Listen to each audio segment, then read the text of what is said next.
چمتو یې؟ شروع الخیر. لر او بر افغانانو سلامونه، ستړي مه شئ. وختونه مو په خیر. په دې هیله یم چې روغ و جوړ اوسئ او د ګران افغانستان په هره سیمه کې چې ژوند کوئ د خوشحالۍ او سوکالۍ څخه ډک ژوند مو نصیب شه. مسافرو تاسو هم مه خفه کیږئ. له هیواده بهر ټول افغانان، ټول خویندې ورونه چې په هر هیواد کې میشت یئ او هر چیرې چې ژوند کوئ نو تاسو هم د خوشحالۍ او سوکالۍ څخه ډک ژوند غواړم. په دې هیله یم چې همیشه خوشحاله واوسئ. همیشه څنګه واوسئ؟ همداسې پر انرژي واوسئ. له انرژي څخه ډک واوسئ او خپل ورځنۍ چارې په خوښۍ او خوشحالۍ سره ترسره کړئ. خو دغه ټوله انرژي، دغه ټوله خوښي نو د الله پاک هغه نعمتونه چې زموږ په ژوند کې موږ ته راکړي دي هغو پورې اړوندېږي چې باید حتما شکرګزاره اوسو. نو ګلونو لیدونکو، په نړۍ کې زموږ په چار چاپېره د شکر ویستلو لپاره زښته زیات څیزونه دي، زښته زیات کسان دي. آیا تاسو په خپلې کورنۍ شکر نه وباسئ؟ وګورئ یو ځل کورنۍ ته مو. ستاسې کورنۍ آیا د شکر ویستلو لیاقت نه لري؟ ستاسې مور، پلار، خویندې، نور نو که مو واده کړی وي میرمن مو، خاوند مو، ګلالي ګلالي ماشومان مو، دغه ټول هغه څیزونه دي چې د شکر ویستلو لیاقت لري که نه؟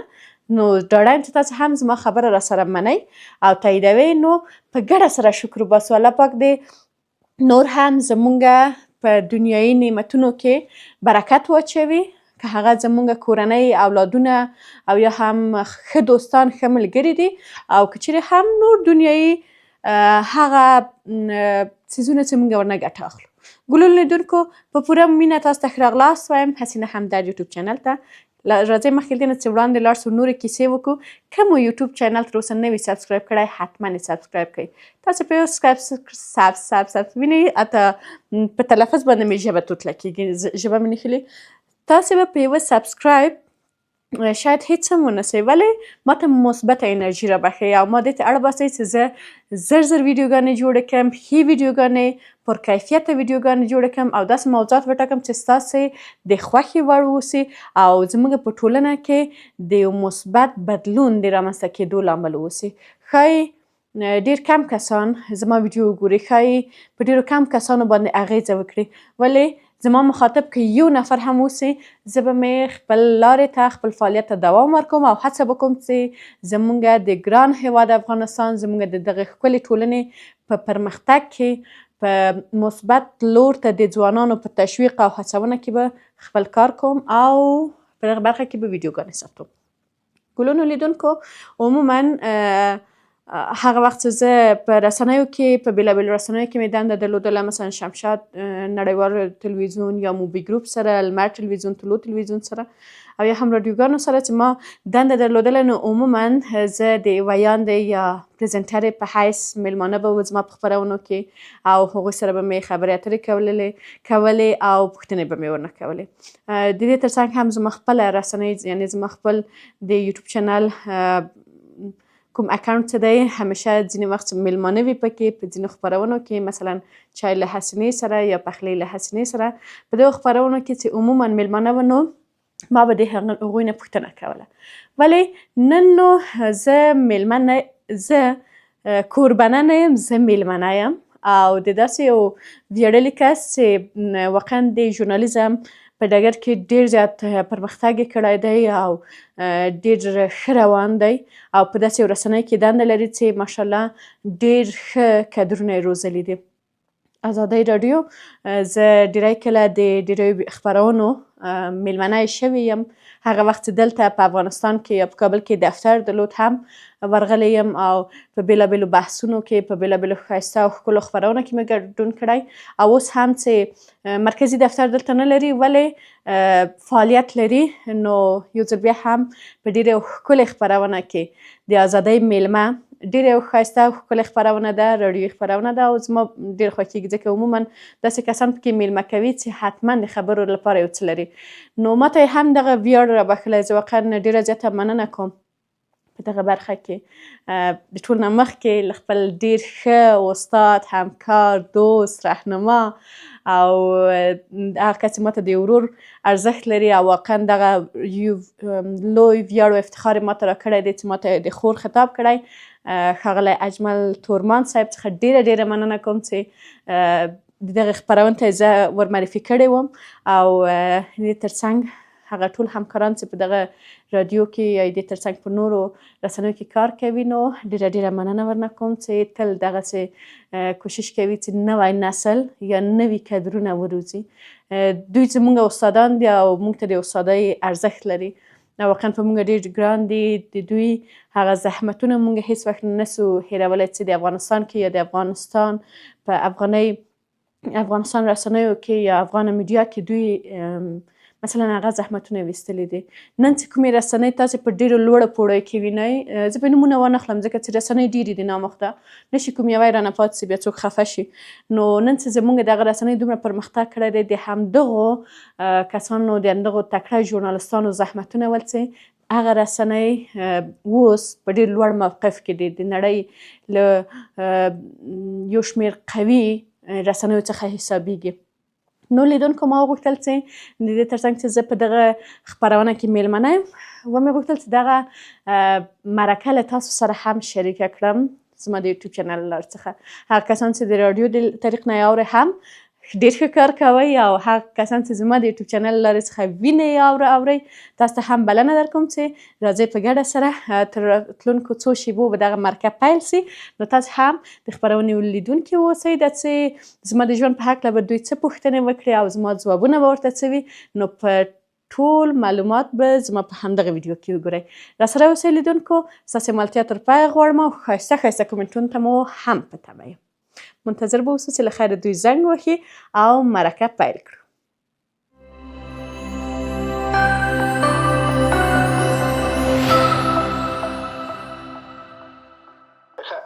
اول خو زیات خوشحاله شولم حسینه همدرد چې تاسو د مرکې ته د ازادي میلمه ته حاضره شولئ. موږ تقریبا یو پلاتفورم لرو چې له 15 دقیقو پورې شاوخوا دغه مرکه هغه کوو جوړوو.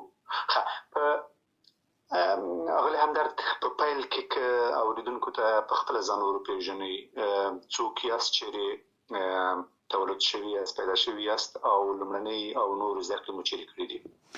ډېره زیاته مننه نوري صاحب. که اجازه راکړئ زه به هم اوریدونکو سره ستړي مشې ولرم او خپل د مینې ډک سلامونه د ازادۍ راډیو او د دغې ښکلې خپرونې له لارې څخه ټولو هغو اوریدونکو ته وړاندې کوم چې دا اوس د نړۍ په ګوټ کې دي او زموږ او ستاسې خپرونه اوري. هیله منم د خپرونې تر وروستیو شیبو له موږ او تاسو سره وي او زموږ او ستاسو د مرکې څخه دوی هم خوند واخلي او ورته جالبه تمامه شي. راځم د ستاسو د پوښتنې په تړاو. حسینه همدرد یم.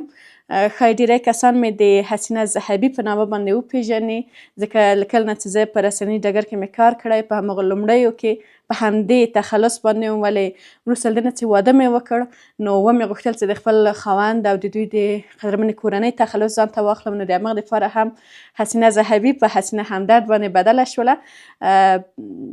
زه د میدان وردګو ولایت څخه یم او اوس هم لوړې زده کړې مې د خپلې خوښې په پوهنځي کې کړې دي، ژورنالسته یم او خوشحاله یم چې د هېوادوالو په چوپړ کې یم.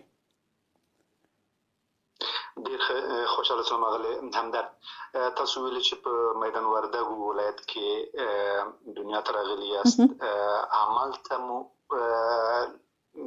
د لویه شوي یاست او لومړنۍ زده کړې مو همالته په میدان وردګو کې کړي دي که بل ځای؟ نه پوهېږم، متاسفانه وایم که خوشبختانه وایم، نړۍ ته راغلی یم په میدان وردګو کې، ولې ژوند مې هلته نه ده کړی تر ډېره پورې. خو که بیا د زده کړو برخې ته راسم بیا به نو ځان خوشبخته وګڼم ځکه چې متاسفانه زه په داسې ولسوالیو په داسې ولایاتو کلي کې یم چې هلته له ډېر پخوا څخه نجونو ته د زده کړو زمینه دومره ښه نه ده برابره. خو خوشبختانه ده چې مور پلار مې په کابل کې اوسېدل، نو همدغلته همغه لومړۍ زده کړې یعنې د لومړي ټولګي څخه په کابل کې مې درس شروع کړی دی او 12م ټولګی مې هم همدلته په کابل کې پای ته رسولی. وروسته له هغه نه هم لوړې زده کړې مې هم تر اوسه نو په همدغه کابل کې ترسره کړي دي. کراش دې خبرې ته چې له میدان وردګونه څه وشول چې کابل ته مو کډه وکړه؟ کورنۍ پلار مور ځکه چې کله چې یو څوک په باسواده کورنۍ یا تعلیم یافته کورنۍ کې اوسي نو حتما دغه ځینې وخت دې ته اړ کېږي چې هغه ځای کې چې هلته پرمختګ وي، هلته مثلا پلازمینه د یو هیواد وي، هلته لاړ شي. زما مور هم دې لپاره چې باسواده وه او دنده یې درلودله نو د همغې وجې کابل ته راغلله او دلته مو ژوند پیل کړه. البته د ډېر مخکې نه زما د مور پلار هم همدغه کابل کې رالوی شوي دي. یوازې دا چې زموږ مثلا په میدان وردګو کې هم هلته کلی دی، کور مځکه ده، ځینې وخت تللي یاستو. پلار مې اکثرا هلته ځي ځکه چې دغه د کلي فضا یې ډېره خوښېږي. ولې د مور خواته چې راسم بیا عموما په کابل ښار کې ژوند یې کړی دی، همدلته یې دنده وه، موږ یې هم همدلته روزلي یو. ښه ډېر ښه. یعنې مور پلار مو دواړه د وردګ دي او که پلار مو د وردګ ده او مور مو د کابل ده؟ نه ژبه پښتو ده دواړو؟ دواړه د وردګو دي، د میدان وردګو، او ژبه د دواړو هم مورنۍ هم پلارنۍ ژبه پښتو ده. او یو نقل به درکړم، هغه دا چې مور پلار مې دواړه یو د بل د کاکا لور او د کاکا زوی وه، نو د همغه لپاره دواړه د یوه سیمې دي. ښه ډېر ښه. کراش در ستاسو زده کړې ته د زده کړو سره ځینې نورې پوښتنې هم مطرح کېږي. په کابل کې تاسو ویلي چې زده کړې مو کړي، لوړې زده کړې مو هم کړي دي. که په مشخص ډول ووایئ چې مثلا له کوم 12 د ښوونځي نه فارغه شولئ، د کوم د اوناسو ښوونځي نه، او زده کړې مو په کومه برخه کې کړي، چېرته؟ لومړنی صنف یا لومړنی ټولګی مې هم د نسوان افشار په نامه و چې بیا وروسته نوم یې بدل شو په خوشحال خان کې، هلته مې پیل کړه او په همدغه ښوونځي نه فارغه هم شوم چې بیا دغه وخت کې چې موږ فارغېدلو د ښوونځي نوم بدل شو په لیسې عالي نسوان سپین کلی باندې یا سپین کلي باندې تبدیل شو. نو له یوه ښوونځي نه مې شروع په همدې ښوونځي کې مې پای ته ورسوه. واقعا ډېره یو ښه دوره وه. ډېره مننه کوم د همغه ښوونکو زحمتونه و چې نن موږ حداقل دې ځای ته رسېدلي یو. نو په نسوان سپین کلي کې مې خپل ښوونځی پای ته رسولی. وروسته هم بیا د کانکور د ازموینې له طریق نه لاړم، د مهندسۍ پوهنځی مې پیل کړ. د 2.5 کالو لپاره مې ولوسته ځکه چې 2 کاله ول او ما ورسره یو ځای دنده هم درلودله، نو مجبورم چې شپې لیسه ووایم. او بیا نه پوهیم په افغانستان کې داسې قانون ده کله چې شپې لیسې ته بیا بدلیږي د لپاره چې یو څه ټایمونه تبدیلیږي نو 2.5 کاله کېږي. 2.5 کاله مې هغه ولوسته، ولې د خوښې پوهنځی مې نه و، اما د پلار او د مور د تشویق له امله، ځکه دوی ویلي چې همغه پوهنځي ته چې ته د کانکور له طریقه بریالی کېږي باید ویې وایې، ځکه هغوی حتما په دې پوهېدل ده چې زه یو کال بیا چمتوالی نیسم او بیا بل کار د کانکور ازموینه ورکوم، حتما ښایي په ما باندې ډېر سخت تمام سي. نو دوی ویل چې نه، همدغه پوهنځی زموږ قبول ده، ځکه زما خوشبختانه زما 2 ماماګان هم د همدغه پوهنځي څخه فارغه ول. نو هغوی ما ته ډېر ښه مثال راکول چې ګوره ماما دې اوس څومره ښه ځای ته رسېدلی دی، نو ته هم حتما همدغه پوهنځی ولوله، ښه پوهنځی دی. ما هم ولوسته او په ډېره ښه درجه په لومړۍ درجه ورنه فارغه شولم. ولې هغه په زړه کې مې یو ارمان و چې زه باید حتما د ژورنالیزم پوهنځی ولولم او ژورنالسته سم. کله چې دا پوهنځی پای ته ورسېده نو هېڅ مې نوره دمه ونه کړله، وقفه مې ورنه کړله او لاړم په شخصي پوهنتون کې مې ژورنالیزم پوهنځی پیل کړه او خوشبختانه چې پای ته ورسېده. تاسو له تخنیک ثانوي کې مو مهندسي لوستې ده؟ بله. 2 کلنه دوره وه، 2.5 کلنه دوره وه؟ 2 کلنه دوره وه، خو عموما داسې شپې لیسه بیا نیم کال یا یو سمستر اضافه کېږي، نو د هغې لپاره 2.5 کاله ما ولوسته. ولې مو د خوښې رشته نه وه؟ مهندسي خو پوهېږي چې ډېره ښه رشته ده په افغانستان کې. په تېره بیا ډېر خلک غواړي چې انجینري کې بیا همدغه د مهندسي رشته غوره کړي، ځکه چې طرح ډیزاین سره د کورونو جوړولو سره عمل منفعه، ساختمانونو سره ارتباط لري، او په ټوله کې بیا د ښار جوړولو سره که چېرې ډېر زیات یو څوک تجربه حاصله کړي بیا کېږي ښار شهرساز. بله بله بالکل. نوري صاحب ستاسو خبر پر ځای د ډېر کسان د دې هیله لري چې مثلا دغه پوهنځي ته بریالي شي او یا یې په ښه توګه ولولي، ځکه چې عموما دغه د انجینرۍ بېلابېل نور مثلا برخې چې دي دا ټول دغه ریاضي، هندسه، مثلثات دې مضمونونو پورې ارتباط لري او کله چې ته غواړې چې یو ښه انجینر سې باید په ریاضي مضمون کې هم ته ډېر ښه پیاوړی اوسې، نو ډېر کم کسان ورته بریالي کېږي. زه هم د هماغو کسانو له ډلې څخه وم چې بریالی وم، ولې مخکې له هغه نه د مکتب په دوره کې هم چې ما ویلي وو چې زه به حتما ژورنالسته کېږم، زه به حتما په مسلکي ډول باندې د ژورنالیزم پوهنځی لولم او کار به کوم په دغه برخه کې. نو د هغه لپاره دغه د خپله د ژورنالیزم مینه دومره ډېره وه چې که څومره هم زه د مهندسي په پوهنځي کې مخې ته لاړم، ولې بیا مې هم غوښتل چې د خپلې خوښې پوهنځی ولولم او په هغه برخه کې کار وکړم. ډېر ښه. ژورنالیزم مو په کابل پوهنتون کې ولوست، ژورنالیزم فاکولته کې، او کله مو خلاص کړ؟ نه، کابل پوهنتون کې مې ونه لوسته، په یو شخصي پوهنتون کې مې ولوسته او تقریبا د 3 کاله 3.5 کاله کېږي چې پای ته رسېدلی دی.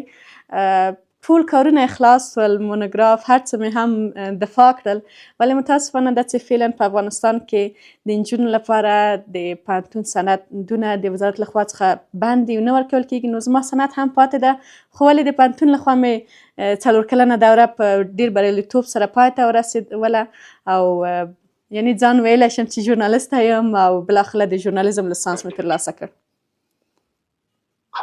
مخکې له دې چې دا پوهنتون د ژورنالیزم ولولئ، رسنیو سره مو فعالیت پیل کړه، همکاري پیل کړه؟ بله د مهندسي پوهنتون په لومړی ټولګي کې وم، یا مثلا په اول سمستر کې وم چې ما د افغانستان د یوې رسنۍ سره دنده پیل کړله. هماغه دې لامل شول چې زه د ورځ د خوا څخه دندې ته تللم، بیا نو مجبور شوم چې خپل پوهنتون شپې ته واړومه. نو مخکې له دې چې زه ژورنالیزم پیل کړم تقریبا 1.5 کال ما دنده ترسره کړله د رسنۍ په بېلابېلو څانګو په بېلابېلو برخو کې. وروسته له هغه نه مې هم ورسره یو ځای ومې غوښتل چې مسلکي توګه په دغه برخه کې اوسم، نو ځکه مې پوهنتون هم ورسره پیل کړ.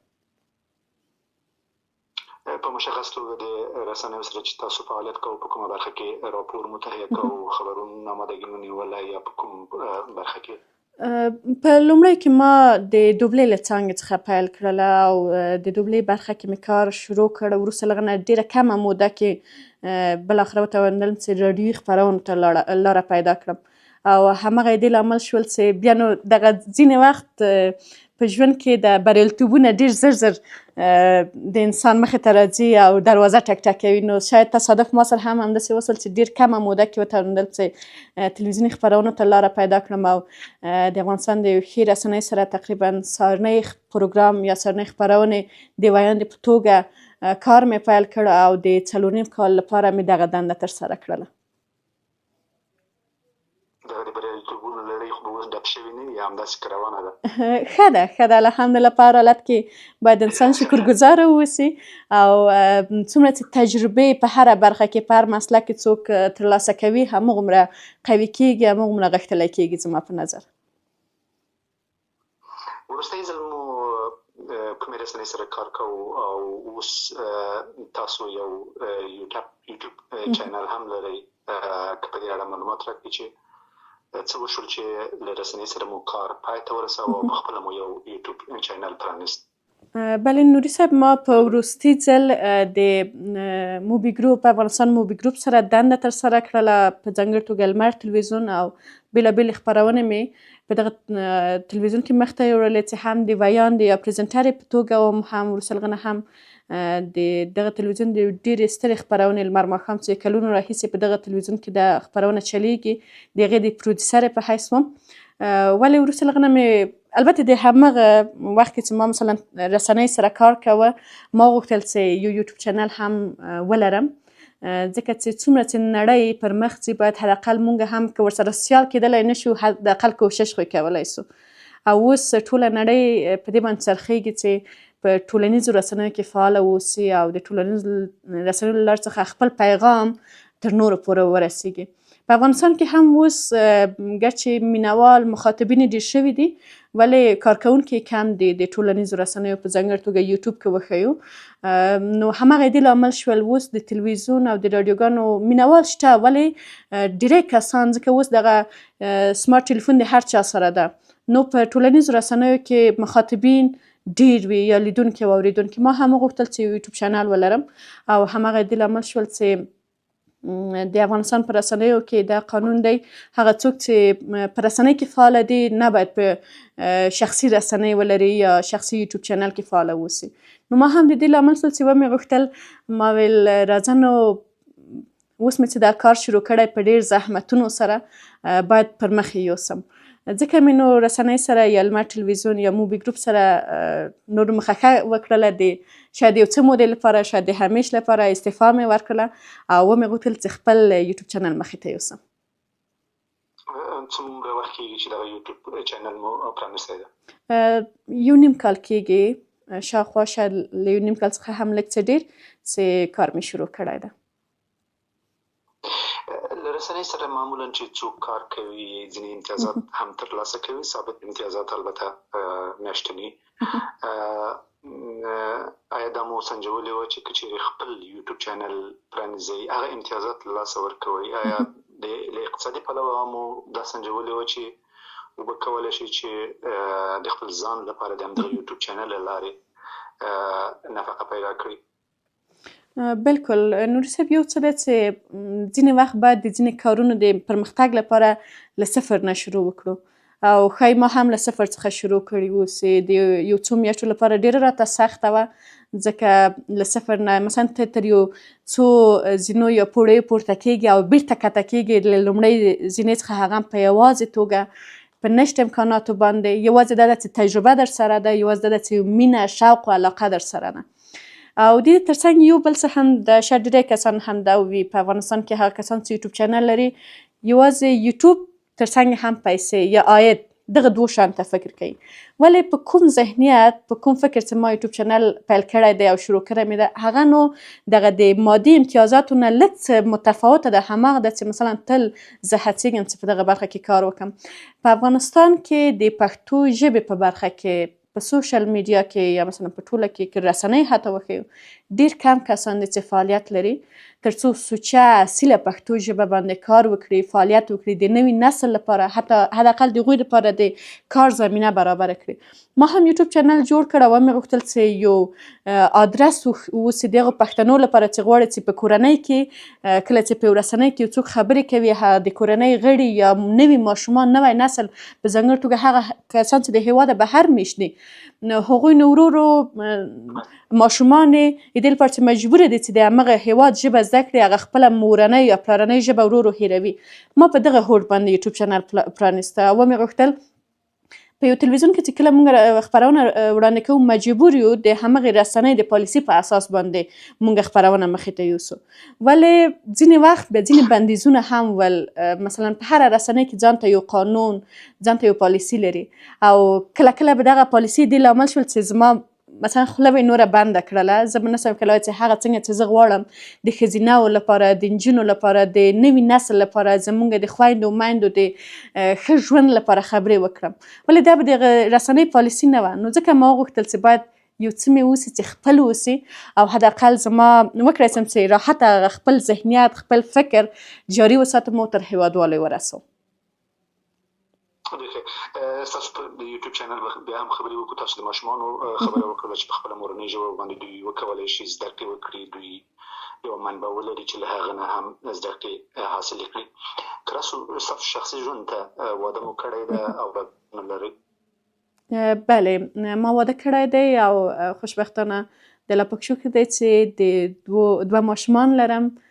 مشر اولاد مې لورکی ده، هوره جانه، الحمدلله د هغې د شتون لپاره د الله پاک تل شکرګزاره یم. او دویم ماشوم مې هم هلک دی، موسی جان، او هیله مند یم چې ټولو هېوادوالو سره مو دوی هم نیک صالح او نیک عمله واوسي، البته د هېوادوالو د ماشومانو سره. ډېر ښه. تاسو یو خپرونه ما ولیدله د یوټیوب چینل د 11 د اکتوبر د نجونو د نړیوالې ورځې په مناسبت مو جوړه کړې وه. بله. انګیزې خو تقریبا معلومه وه د نجونو نړیواله ورځ څه مو غوښتل چې دغه پروګرام له لارې خلکو ته وپېژني. نوري صاحب زه اکثرا د نجونو په هکله ډېرې خبرې کوم، هغه که په رسنۍ کې وي، هغه که زما په خپرونو کې اوسي، حتی زما په کورنۍ کې زما د خپلو خپلوان دوستانو ترمنځ اوسي. ښایي زه د هغو کسانو له ډلې څخه اوسم چې همیشه یوه نجلکۍ یا یوه ماشومه یا یوه پیغله همیشه تشویقوم، هغوی ته حداقل کوشش کوم چې یو لاره پرانیزم تر څو هغه پرمختګ وکړي، ځکه ډېر یو ځانګړې علاقه او مینه لرم.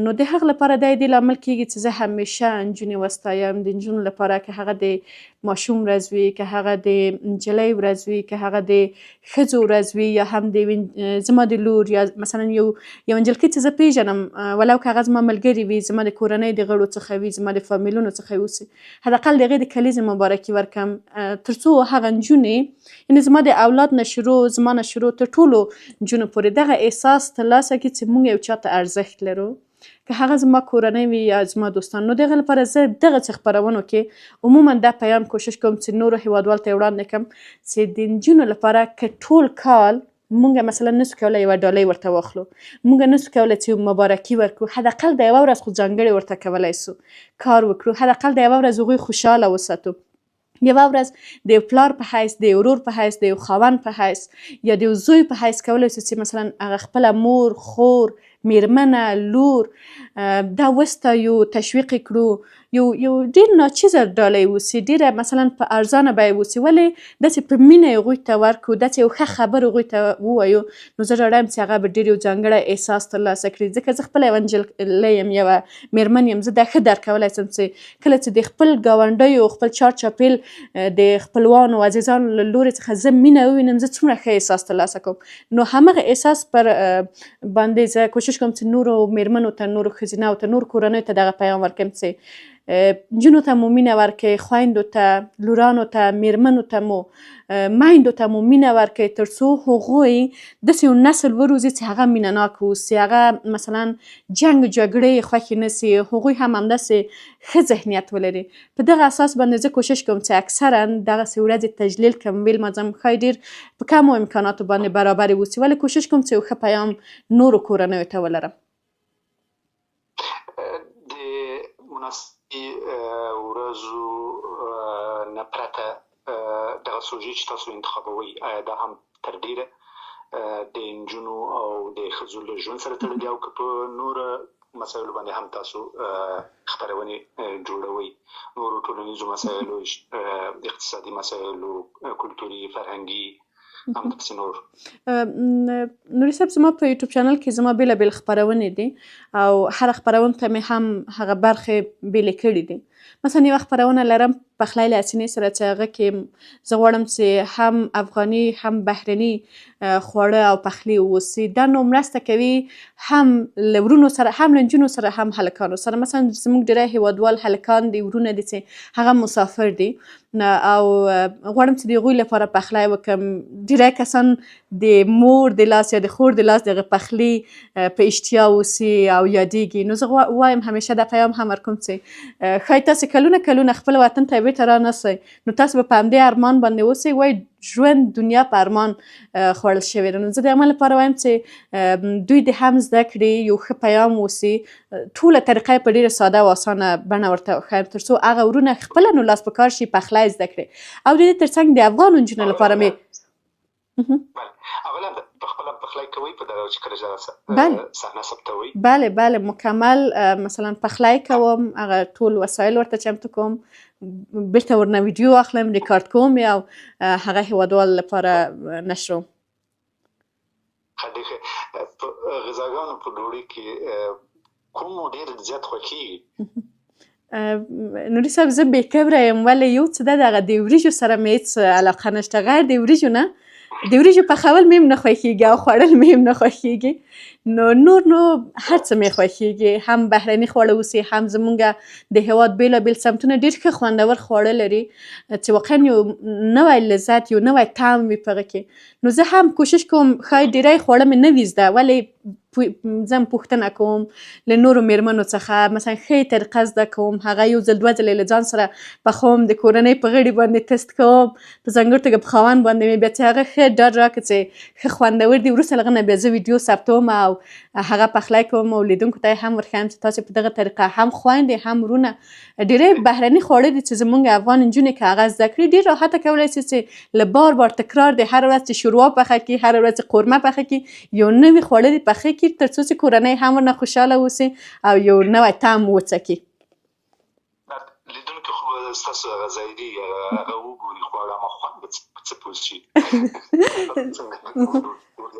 زه د همغه لپاره کیسه ورته کوم او بیا ورته وایم چې تاسې یو ځل امتحان کوئ، په یو ځل امتحان باندې ښایي هېڅ هم ونه اوسي. زه یو کوم نوی مثلا نوي توکي نه راوړم، هماغه زموږ په کور او کلي کې چې کوم پیاز او بانجان او غوښه او وریژې او کچالو هر څه چې دي، زه د همغو نه یو نوي خواړه پخوم او هېوادوالو ته وایم چې راځئ نن مو که دغه کچالو په دغه رقم باندې پاخه کړل، ښایي طعم یې لږ څه نور هم خوندور اوسي، ستاسو د کورنۍ ډېر خوښ سي. نو د همغه لپاره یم چې بار بار له یوې قورمې څخه تېر سئ، هماغه کچالو په نوي نوي ډولونو باندې پاخه کړئ تر څو هغه کورنۍ هم خوشحاله اوسي او د کورنۍ فضا رنګینه اوسي. تاسو ویل چې په ډیرو نورو برخو کې هم همداسې پروګرامونه جوړوي، مثلا کومو نورو برخو کې پرته د دې نه چې خلکو ته اشپزي ورښیي چې په څه ډول باندې خواړه هغه کېږي پخېږي یا مناسبتي ورځو په ارتباط باندې چې پروګرامونه جوړوي؟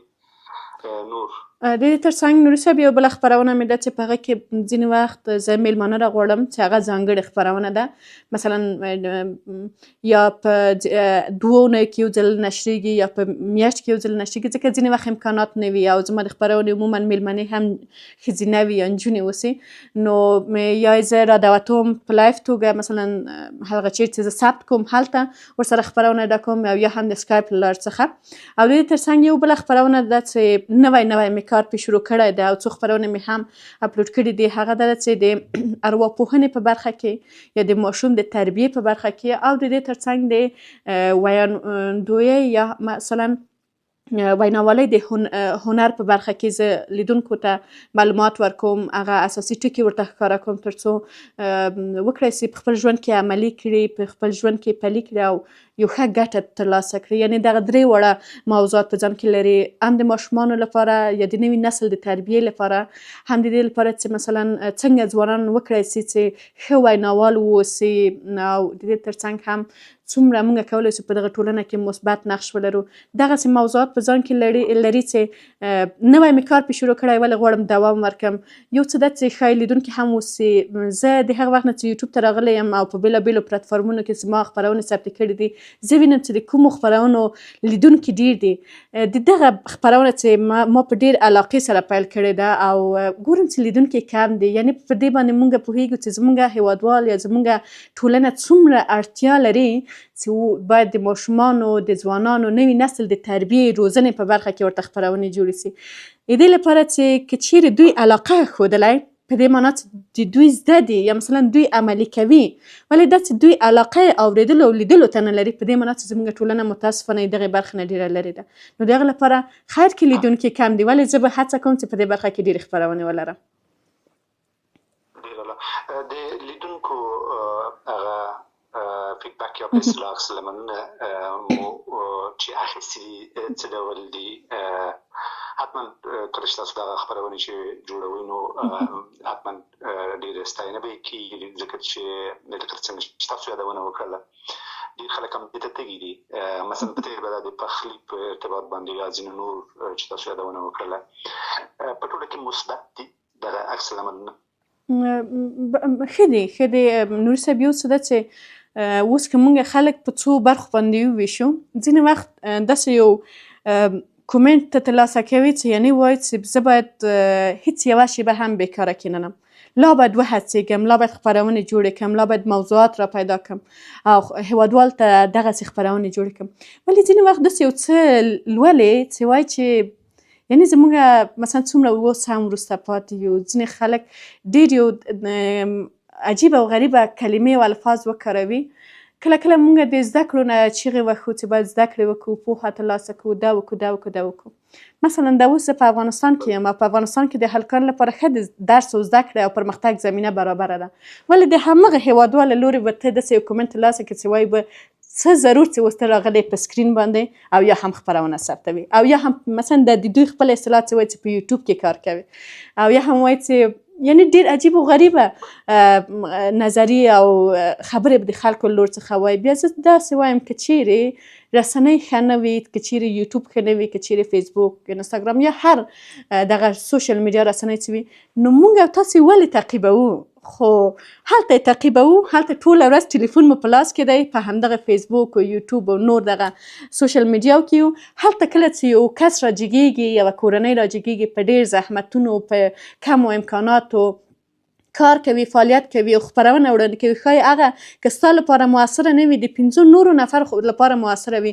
مونږ جګېږو هغه ته داسې یو کومنټ ورکوو یا داسې یو نظر شریکوو، نو د هغه لپاره ښه نظرونه هم ډېر زیات دي چې زه واقعا منندوی یم د ټولو هغو هېوادوالو نه تنها په یوټیوب کې چې زه فعاله یم، بلکې همیشه چې زه په رسنیو کې مې دنده هم درلودله، هغه کسان چې هر هېوادوال تشویقوي، هر هلک تشویقوي، هر نجلۍ تشویقوي، زه د هغوی څخه مننه کوم. او هغه کسان چې منفي نظر هم لري، خو زه وایم خیر ضرورت دی په افغانستان کې اوس هم ډېر کار ته ضرورت دی د رسنۍ په برخه کې چې باید د نوي نسل د ځوانانو ذهنیت ته او فکر ته مثبت بدلون ورکړو. د خلکو له عکس العملونو ورهاخوا کوم محدودیتونو سره مخامخ یاست؟ کله کله آیا هغه شی چې غوښتي مو دي کولی شئ چې مثلا په هغه باندې پروګرامونه جوړ کړئ؟ په ټوله کې کله چې د چیلنجونو عمومي چې تاسو ورسره مخامخ یاست؟ شته چیلنجونه هم، حتی که موږ په ډېره کوچنۍ سطحه یې وګورو، زموږ کورنۍ، زموږ ځینې وخت منفي دود او دستور د دې لامل شي چې هغه ښه دود او دستور چې په افغانستان په هر قوم، هر ژبې، هر صنف پورې ارتباط لري، حتی هغه هم ټکنی کوي او له منځه یې وړي.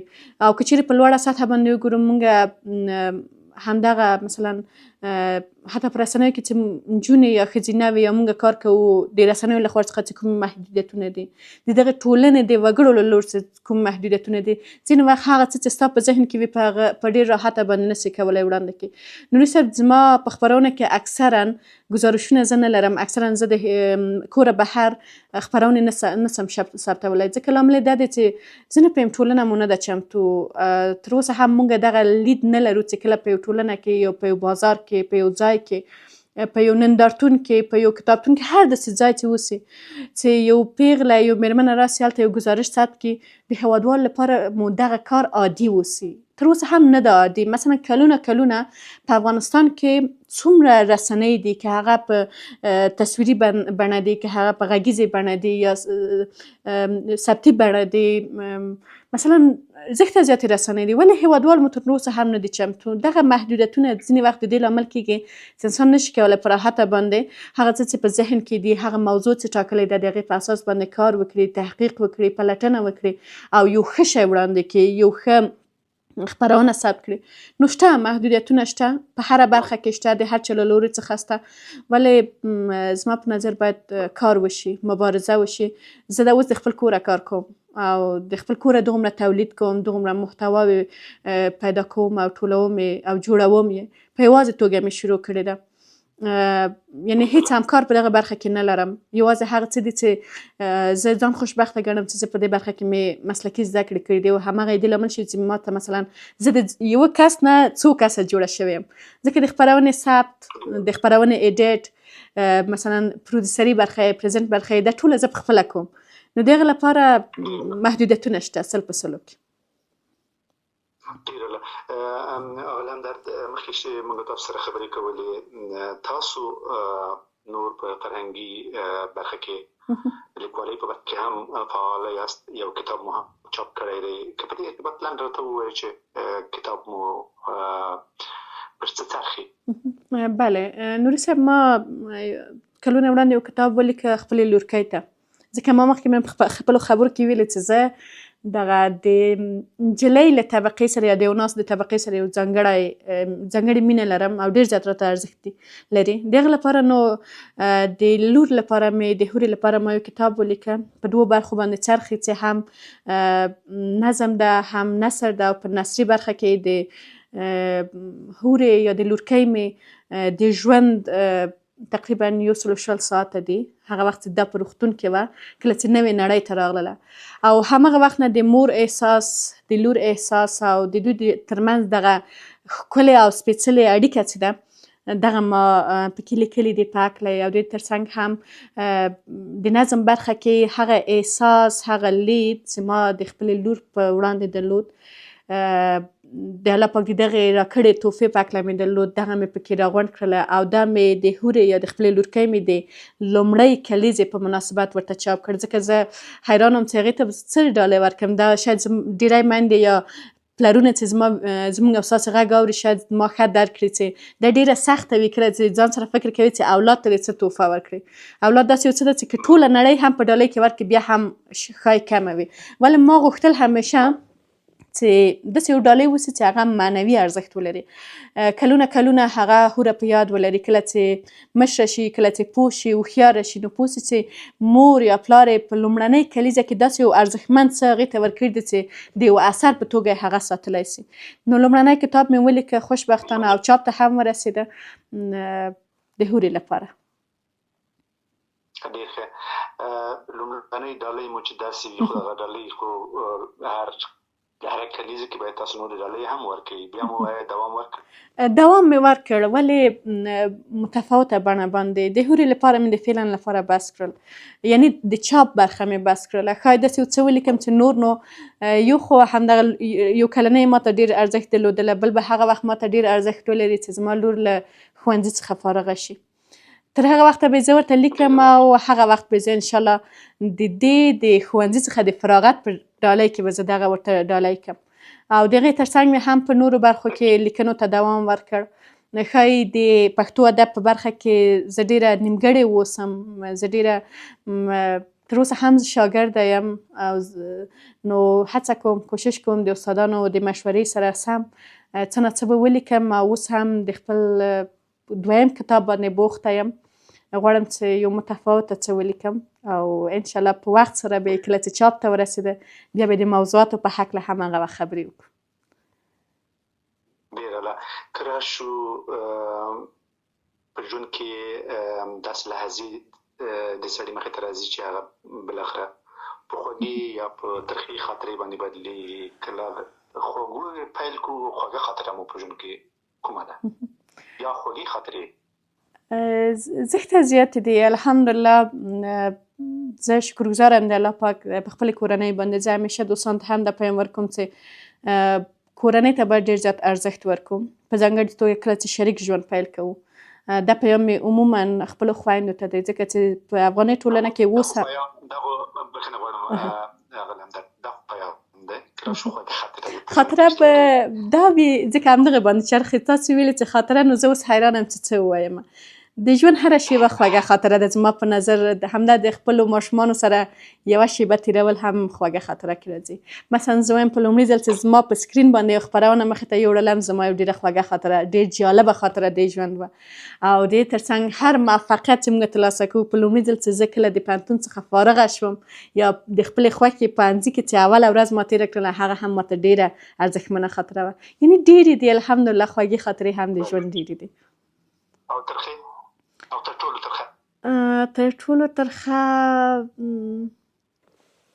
کله چې شته کله چې په افغانستان کې ژوند کوو حتما خوږې ترخې خاطرې لرو. کله چې زما خور رانه مسافره شوله ځکه چې زما باندې خویندې مې زښته زیاته ګرانې دي نو کله چې زما خور رانه مسافره شوله هغه زما د ژوند تر ټولو ترخه خاطره ده. هیڅکله هم هغه ورځ نسم هیرولی ځکه چې کلونه وشول اوس رانه ډېره زیاته لرې ده. هغه د ځینو خبره زموږ په کلي کې یوه مېرمن وه یو څه موده مخکې ما هغه ولیدله ما ته وایي چې مسافري دې ورکه شي. ما ویل نه خاله جان دغه خبر مه کوه هغه مسافر هلته خوشحاله دی وای نه هغه به خوشحاله خو مونږ یې وای دلته سوځولي یو نو نور یو وای تلیفون ده کله چې وای دغه د قطع بټن یې ووهې نو وای نفر ورک شي نو اوس نو ګډ څه ښه ده دغه اسانتیا شته چې مونږ یې ویوینو غږ یې واورو ولې مسافر دی نو بله خبرې مو ډېرې زیاتې وکړلې ډېر نور مطالب شته خو متاسفانه چې د خوښۍ سره ډېر وخت نه لرو که لنډ راته ووایي چې